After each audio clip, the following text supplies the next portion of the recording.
In the last lesson, we added the boost ability to our player. In this lesson, we'll be designing the bullet using the gradient tool in Photoshop and then adding it to our game.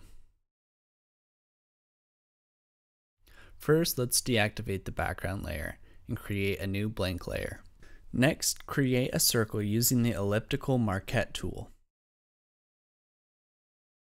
Select the gradient tool using the G key on the keyboard, and in the gradient editor, open the basics folder in the presets window and select the gradient with the transparent secondary color. Make sure the circle gradient tool is selected and draw a small line starting from the middle of the circle outwards. Crop around this layer and export it as a PNG. Then let's add it to our Unity project.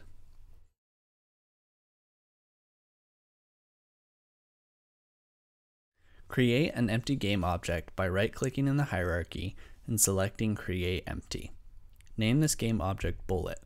Add a sprite to the bullet by right-clicking in the hierarchy, navigating to 2D Object, and selecting Sprite. Make this sprite a child of the bullet game object by dragging the sprite onto the bullet. Rename the sprite to Mesh and add the bullet image we created earlier. Resize the mesh so it fits nicely in the scene.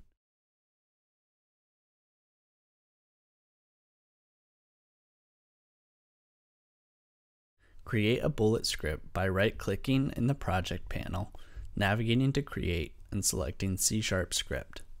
Name this script Bullet, and then drag the bullet script onto the bullet game object. Next, add a rigid body 2D component to the bullet game object, and set the gravity scale on the rigid body component to 0. Double-click the bullet script to open it in Visual Studio. Create a private rigid body 2D variable and a private integer variable for the speed of the projectile.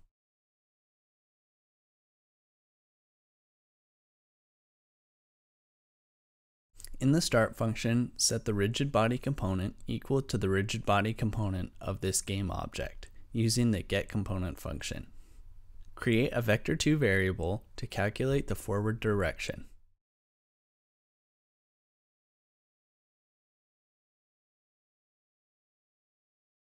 Set the velocity of the rigid body variable equal to the vector2 direction, multiplied by time.fixedDeltaTime in the speed variable. Lastly, destroy the bullet after 5 seconds of spawning.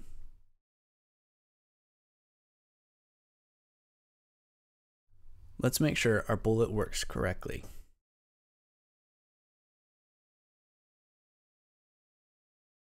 In the next video, we'll be adding the player controls for shooting.